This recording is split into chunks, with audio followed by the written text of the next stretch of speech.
The third day of the 8th month in 2023. Calendar claims that it is a Thursday. Apparently, those who are crazy about internet culture will call this Throwback Thursday.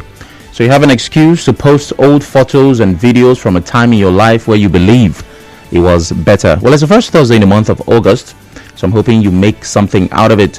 We're having conversations that matter, starting in this hour with a doctor in Lagos who was killed in an elevator crash. It's the kind of horror you see in movies, but well, it's right here. And I imagine how terrible it must have been, not just for the victim, but for those in the building who witnessed it. We'll be talking about safety. Whose responsibility is it to guarantee your safety in the workplace and even at home? This borders, of course, on HSC. We'll have an expert in that industry talk to us. The important question is, do organizations in River State take HSC importantly? Do they take it seriously? That's something I'd like to know. And in the following hour, we'll have power update. I'd like to know how many hours of supply you're getting. Is it constant? Is it steady? Being Nigerian, I kind of know the answer to that question. But I also like to know if you have any alternative power sources. Lots of people are looking away from the regular sources and making ways for themselves. I'd like to know if you're one of such persons. Coming up at 11, the CAC, the Corporate Affairs Commission, has said that business owners should submit their annual report. Failure to do that will lead to delisting, deregistering. What are the implications of that? I have a person from CAC join me as well to have that conversation. So that is what happens on a morning such as this on Hello Port Harcourt. Stay with me.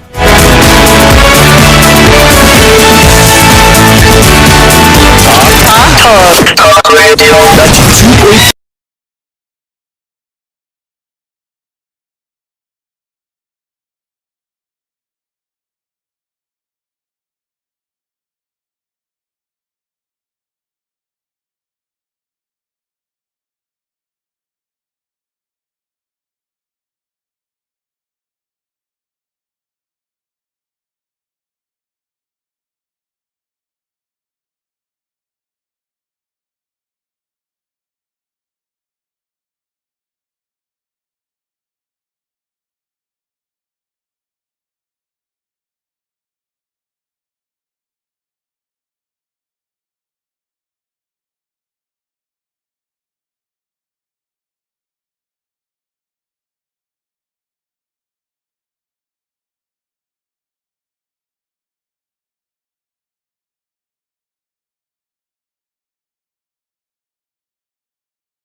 We have to start nonetheless. A Nigerian doctor, Dr. Waire Diaso, has been killed in an elevator accident at the General Hospital in Lagos. According to findings, the hospital elevator that killed the late doctor crashed from the 10th floor to the ground floor. It was gathered that the late doctor was rushed to the emergency ward of the hospital for treatment, but eventually died. A colleague of the doctor who craved anonymity told newsmen that the elevator had malfunctioned several times before that time. And according to another doctor on Twitter who goes by Amara, she says the doctor, who had just 2 weeks to complete her housemanship, just died in General Hospital or down Lagos Island due to poor management and negligence.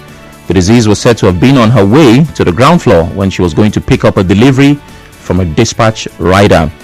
Now, as you can tell, this borders on HSC, which is Health, Safety and Environment. It encompasses a range of practices, policies and regulations to minimize hazards, prevent accidents and injuries. So the big question, before other questions, is who is responsible for workplace health and safety? Who was not doing their job properly? Because the doctors are already angry. They are calling for some people's heads. Well, we get to have that conversation. My guest is Jacob Ori-Ikebiobarama. It took a while to practice that name. He is a health and safety manager, coach, administrator, and he joins me this morning. Good morning, Jacob Ori. Good morning, Mr. Song. How are you doing? I'm great. That's nice to know. Thank you for making the time. It's my pleasure always. All right. So, at an institutional level, at the workplace, who is responsible for the health and safety of the employees, of everyone in the building? Straight to that question is the employer. Okay. And who's responsible for the safety of the employer? The employer takes responsibility of his own safety and that of his employees. So does this mean that every organization must have an HSC department? Most definitely. Most definitely. In fact, it is a legal requirement. Oh. It is a legal requirement that health and safety is being given similar or even a higher priority as other business objectives like production, if you like marketing, if you like quality and all that. So now that this has happened in Lagos, I mean, it has led to the ultimate tragedy. She wasn't hurt or wounded, she died. Which is the worst that can come out of. I will interrupt today. Okay. She didn't die, she was killed. Oh. She was killed. Okay. Yeah, and I will explain that in course of our conversation. Well, I'm curious. I don't think I can wait for the course. You have to explain that now. Okay.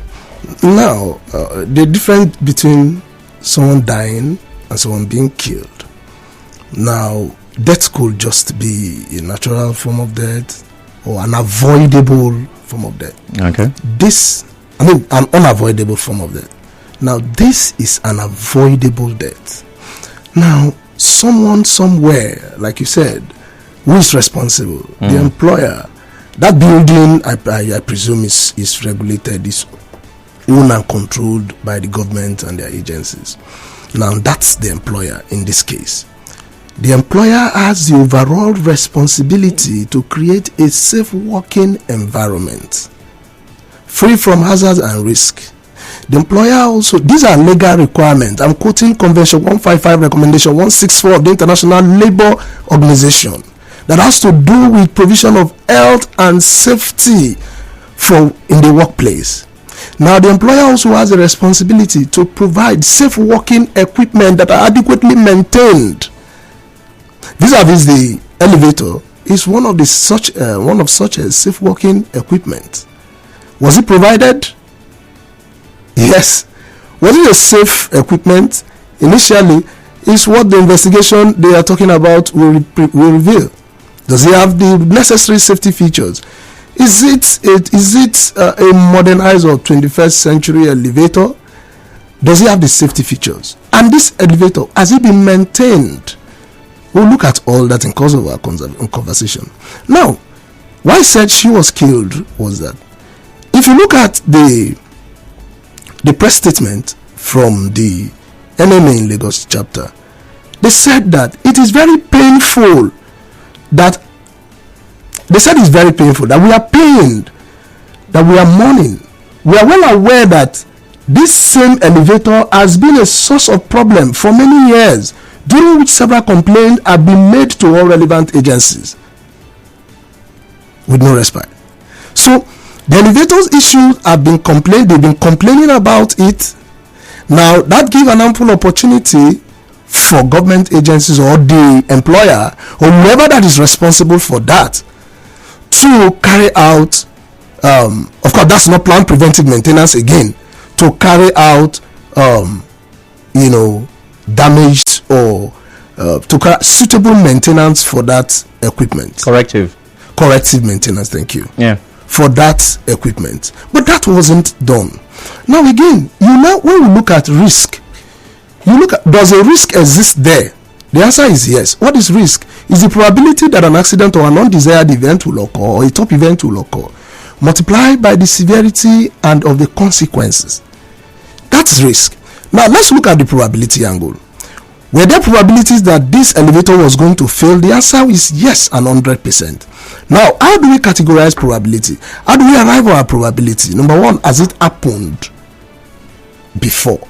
Has an elevator crashed before anywhere in the world? The answer is yes. We bring it closer. Has it happened in our industry? Vis-a-vis the institution where this elevator crashed, has it happened there? Report has it that it has created series of problems, and it has been reported, so it has happened. The next one is, has it happened in our location, where the elevator that killed this doctor has crashed before? It has failed before. Maybe they were lucky, it was a near miss, or maybe it was a minor injury accident. So these are the pattern and trend we calibrate our probability. So the closer it is to us, the higher the probability. So it was predicted. It was a predicted failure. If systems were in place, it could have been a predicted failure. Okay, now look at the consequences. The consequences just everywhere. And I will tell you that death is just one of the consequences. In consequences, we have the direct and the indirect. The death of this doctor is just a direct consequences. You, in your introduction, you said you wonder how people around her will feel. These are all direct consequences. The loss of the shutdown of production. Enemy is on strike now. They said they will be going on solidarity 5 days. What do you call it? Protest or strike, and that will be loss of productivity, that loss of manpower and all that. These are all direct. There are indirect consequences to this incident that happened. The indirect consequences, I will tell you, they are 5 times greater or higher than the direct consequences. No matter how the direct consequences appear to us, the indirect consequences are 5 times greater. Let me give you some of the indirect consequences. One, okay,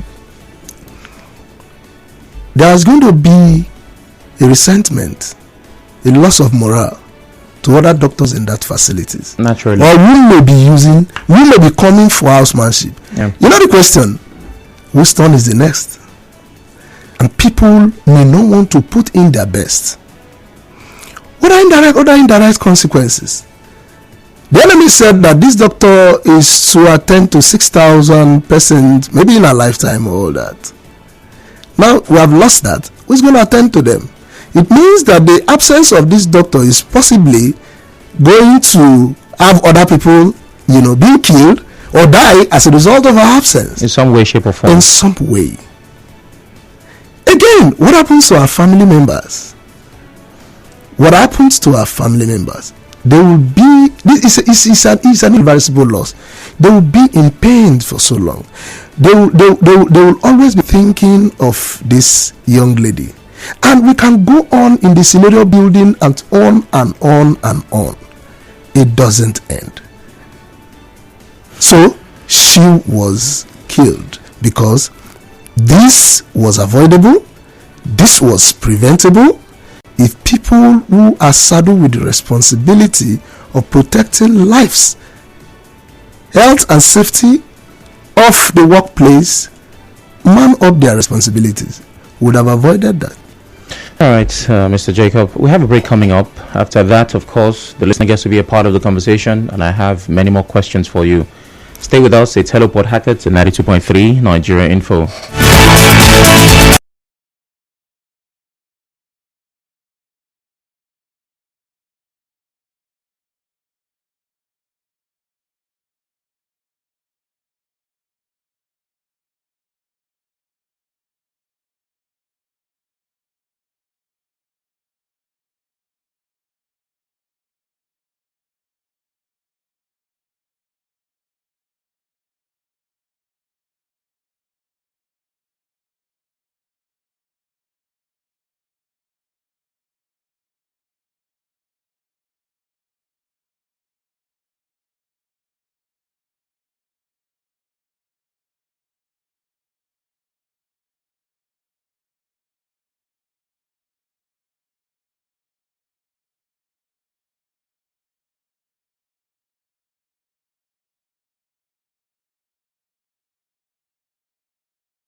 the mic still is Hello Port Hackett in 92.3 Nigeria Info. Sam Orokuchinedu here, and we're having conversations around health, safety, and environment. The case study is a doctor who was killed in an elevator crash in a general hospital in Lagos. My guest is Mr. Jacob Ori-Ikebiobarama, who is a seasoned health and safety manager, trainer, coach, administrator with over 14 years of experience, and also a member of Institute of Safety Professionals of Nigeria. You're welcome once again, Mr. Jacob. Thank you, Mr. Sam. So before the break, you were analyzing the effects of what has happened. You've told us very clearly that the responsibility of safety is with the employer. Exactly. Now, let me play the advocate of, the guy people like to call the devil, and respond to some of the things you've said. So what if some people use, it's expensive, to maintain as the response? For example, I personally don't like to take elevators in a building unless it's a tall building, right? For that building, the report states that the crash was from the 10th floor. We don't know if that's the top floor, but we know it's a tall building. So sealing off the elevator is not an option, because there are people you cannot tell to use stairs to climb 7, 8, 10 floors. So what if the management, the organization, comes up with some of those reasons? We can't seal the elevator because of these reasons. It takes time to maintain. It might be expensive. So for now, we are managing it. How do you respond to those excuses? Okay, it's so unfortunate that in Nigeria, everybody's a manager. Now, when you mean it's expensive in quotes, it's laughable. Is it more expensive than the loss of life? It's an irreparable loss. Is it more expensive than the number of persons that this doctor is going to attend to in the future? Is it more expensive than the loss of morale to other doctors in that organization? Now, when people, you can take any excuse. You can take any excuse, but I tell you, there are legislative framework. If it is not safe, don't do it. Once it is not safe, you put it out of use. By the way, before you acquire such an equipment, you should be ready for the risk management. Okay? Now, in the first place, when you say it's bad, we can't shut it down, why should we allow it to get to that point? We have strategies of maintenance. One is the PPM, the Planned Preventive Maintenance. Okay. Second is the condition-based maintenance. And the third one is the emergency breakdown maintenance. Can you briefly explain them? Okay. The Planned Preventive Maintenance is a maintenance strategy usually recommended by the manufacturer, the organization policy, to ensure that maintainable and replaceable parts of an equipment are replaced before their life expiration time. Okay. Now, when you do that, you increase the efficiency of such equipment. Okay. Yeah. And the reliability of the equipment will be improved. As factory fitted maintenance. Yes. And you may not have any form of avoidable, breakdown maintenance, which is more expensive in the long run. Now, condition-based maintenance is another option that could have been taken in this situation. I'll still recall to the NMA's report or press release that says that there have been issues with this elevator. Yeah. It has been reported severally. It means that an inspection was done or near misses or incident had happened. So it shows that there are signs of failures. It indicates that things were wrong with that elevator. Why don't we take time at that time? We could have taken advantage of that maintenance. Probably do a repair, which will consume lesser time and resources than what we're having now, which is the final one, emergency breakdown maintenance. Unfortunately, Mr. Sam, almost every one of us, even in the corporate organizations, everybody, we find ourselves at this part of the maintenance, which is the emergency breakdown. We all wait for things to fail and we now learn from incident. We must not learn from incident. I know why learning from incident is so expensive, because most times people will have to die. Most times people will have to lose relevant part of their bodies through amputations and all that. Most times businesses have to shut down. Like this, the hospital has been shut down. The doctor's residence quarters have been shut down, out of put for use, but it was avoidable. So if you look at that is expensive to fix that elevator. I'm asking, is it more expensive than the shutting down of this business? What if it's a production outfit? What's a production outfit that you count in a production in hours, in minutes, and in days? For 5 days, they are going to have a solidarity strike and all that. So again, it brings us to the point that we undermine the importance of manpower in this country, and that's why, if we are being honest to ourselves and we put everything based on manpower production and all that, I'm not sure we may look at the maintenance or plan preventive maintenance of that elevator as an expensive venture. All right, it's time for you to be a part of the conversation. We are up on Facebook, Twitter, and all social media platforms. Now, the question as to who's responsible for safety has already been answered by Mr. Jacob. But my question for you is, does your establishment, your organization, have HSC protocols? How seriously does your workplace take HSC? The numbers to call are 0817-923-0002, 0817-923-0003, 0817-923-0007. WhatsApp is 080-903-06-416. Please turn off your radio as you call. Ambassador Ahono Fidel on Facebook says it's unfortunate most of the public places and hotels do not maintain and service their elevators periodically. Very painful indeed. Paul Olu says right on. I believe he's talking to Mr. Jacob. And Kingsley, still on Facebook, says good morning, Mr. Sam. As for me, management should provide safety to their workers, and I think all organizations should take HSC as paramount. They should also make sure that their staff working inside the facilities wear complete PPE in order to prevent them from any uncertain risk at the workplace. Proper safety checks should be carried out before embarking on any project. Shortly, Mr. Jacob will tell us whether small businesses are also required to have HSC departments. But good news calls from Port Harcourt. Good morning, good news. Thank you, brother Mark. Good morning. Morning, please go ahead. I want to appreciate your guest in the studio. I think he's doing justice to the questions you're putting on. But I want to say that it is not necessarily employment the way it's generalizing it. Persons are manning those positions. It's not necessarily the employers that are in charge, that should be.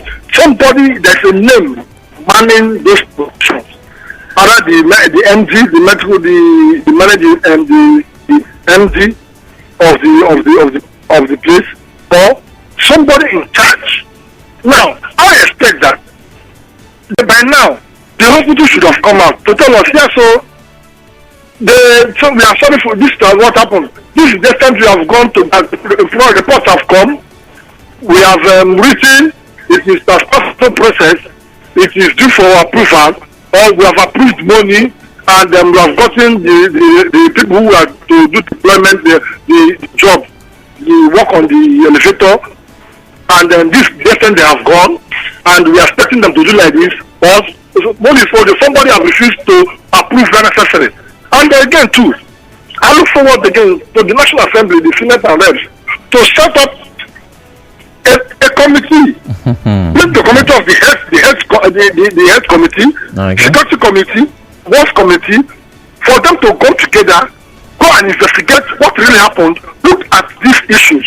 Why have these things have been there for years, or for months in complaints, and up till now, no one has done anything about it. Is it because it is not the big man that died? And they should bring up measures on how to ensure that other sectors in Nigeria where we have this problem of elevator will be handled. All right, the point is usually to make sure that others do not fall into the same traps. But for what you said earlier, somebody mans that place. They might not be the employer. Based on your description, such a person is in a management position. It could be a manager. Yes, they may not directly employ whoever is responsible or whoever is under them, but it's the umbrella of management.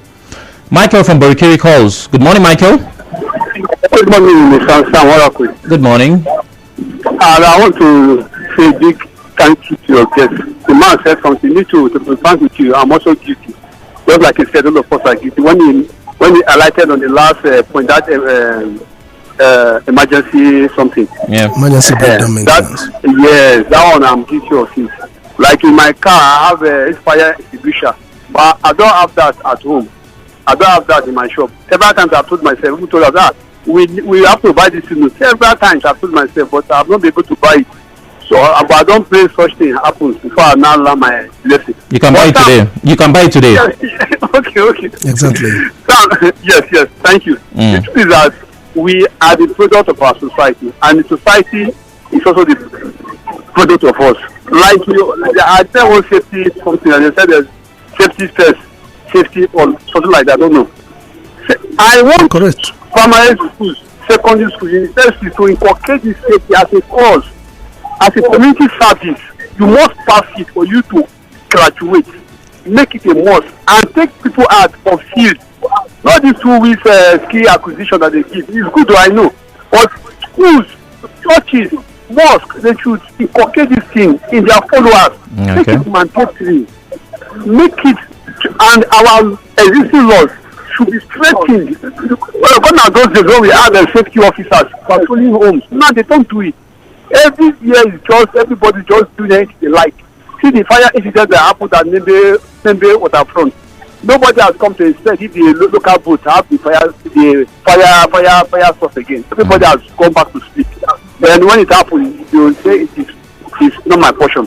Whose portion will it be? It's either my portion or your own portion. Oh, thank you very much, Michael. I must move on now. Zion calls from GRA. Good morning, Zion. Yeah, thank you very much. The patience was and the time deserving. Go ahead. I've been promulgating for the Department of Health, Safety of the Environment. Let it be a department in the state. Beyond just a professional in that field, I know what I'm telling you. And most of us, we are the cause. Because these officials are not there. If I ask, who is maintaining the building you are now? Is anybody maintaining it? There are plenty now. Nobody. There are plenty. See, one thing that happened in that elevator is really made error. When Otis just invented this elevator, he gave rules. You see the cables. Some vehicles are about 10 tons. Some are 5 tons. But when we fix vehicles, this vehicle is permitted to carry only 5 persons. Before you know, over 10 people are inside that vehicle. And the cable cannot carry you. That is why you need the safety officer there. No, it's only 5 1,000 kg. These are the instructions given. But we here, we like abusing these privileges. So I want to still move the motion again. We need the Department for Health. We need to protect us. All right, thank you very much, Mrs. Zion. Over to WhatsApp before I take Lamasia's call.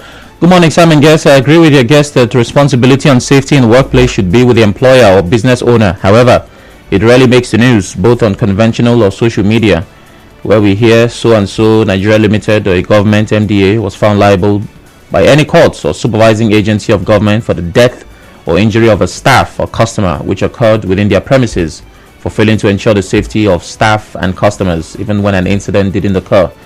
Yesterday, an eyewitness report was on the careless practice of some gas plant operators. Several times, I've seen them reloading gas with customers still within the plant premises, with some customers even driving out, some making phone calls, while the reloading tanker is loading gas into the station. Literally an accident waiting to happen. Text from Oyibo says, Lamasia from Malfour, good morning. Lamasia, are you there? Yeah, good morning, Oracle. Good morning. Let me talk about the topic, HSC department is quite necessary in every organization, Sam. Okay. But this morning I want to be looking at, looking beyond them to talk about the lack of maintenance culture of our facilities, especially the outdated and obsolete ones. So it's a shame that we never bothered about the risk attached to obsolete working machines or facilities. You see, the death of Dr. Diaso practically is as a result of negligence of facility machines in our workplaces, which actually is very, very bad. I was not supposed to be so. It's unimaginable the excruciating pain this doctor had to pass through before she died. It's crazy. In Nigeria should learn to maintain facilities, not just in our workplaces, even in our homes. Very, very important. We are too busy to look at our facilities, look at what we have at home, check the ones that even our collection room. Sometimes we neglect all these things. And when the problem of course without blaming, the government is state. Very quickly, Lamasia. Hello, Lamasia, can you hear me? Yeah. Hello. Thank you. Hello, hold on. Hello? Oh my. I was going to ask if he had the HSC department at his workplace. So, Mrs. Jacob, you've heard what the callers have said, and we still have a few calls coming in. Everybody thinks, this could have been avoided. I mean, I'm glad the man said he has been meaning to buy a fire extinguisher for his house, but, he kept pushing it because our lives are in the hands of God. But let's look at people who will give the excuse of, I'm a small business. Most time, as a matter of fact, the first time I saw an HSC department, it was in an oil company. And when I hear HSC, I automatically imagine that is for those kinds of companies. Exactly. Right? That small companies may not be able to afford or have no business with such an entire department where you employ people and you pay. So, a small business is required to have HSC departments. Okay, thank you, Sam Oracle. Thank you. Before I respond to that, permit me to respond to the first caller's comment. Okay. Good news, Amadi. On whose responsibility? He said that somebody, the manager. Yeah, so some people are manning those offices. Be called out. Yeah. Now, it's not totally correct. The employer has another responsibility by the ILO provision to ensure that he provides adequate supervision. Okay. He also provides adequate monitoring and evaluation of work practices in the workplace. Now, so if somebody is doing something wrong, be it a manager, and that's why the employer signs the policy. Health and safety policies are not signed by managers, they are not signed by, it must be signed by only one person who is the topmost personnel in the organization. Why is he signing it? There may be other directors, but it must be signed by the executive directors or the MD or the CEO. Why? For authorization. If he signs, every other person under him must implement and must take order from that policy. Now, the employer has signed or he may have provided. Now, somebody is there to make sure that the maintenance is done. It's answerable to the employer. The organization, the law will not look at that individual. Although in successful prosecution sometimes senior managers may be arrested, prosecuted and all that. But the employer is who the law sees first.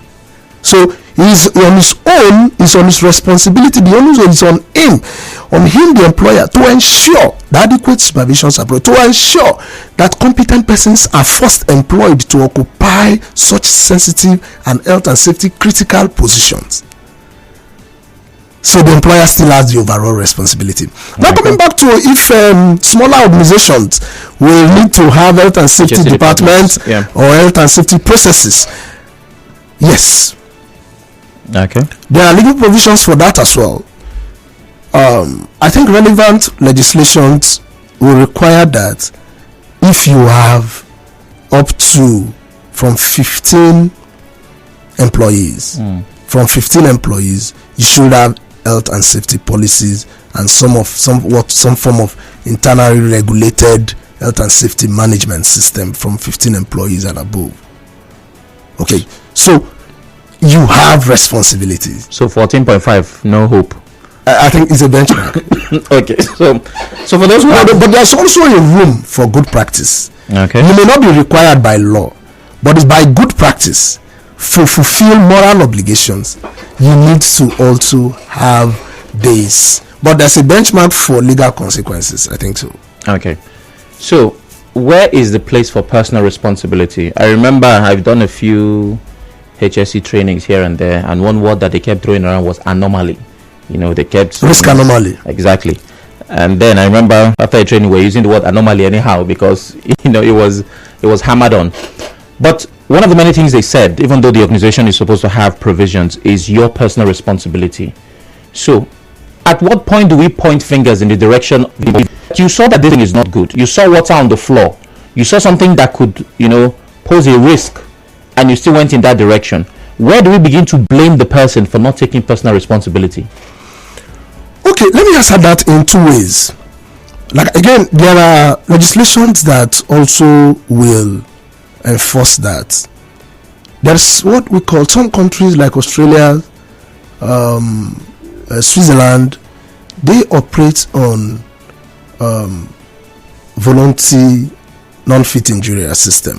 What does that mean? Okay, it means that the employer does not need to provide evidence that the employee was responsible, or the carelessness or the unsafe act of the employee was directly responsible for the accident. Mm-hmm. Okay, now we do not practice such system, so it means that it still boils down on the overall responsibility of the employer. Now, if you look at it, the employee, yes, has a responsibility again, because the same ILO also provide responsibilities for employees. One is to take care of your own safety, okay, and that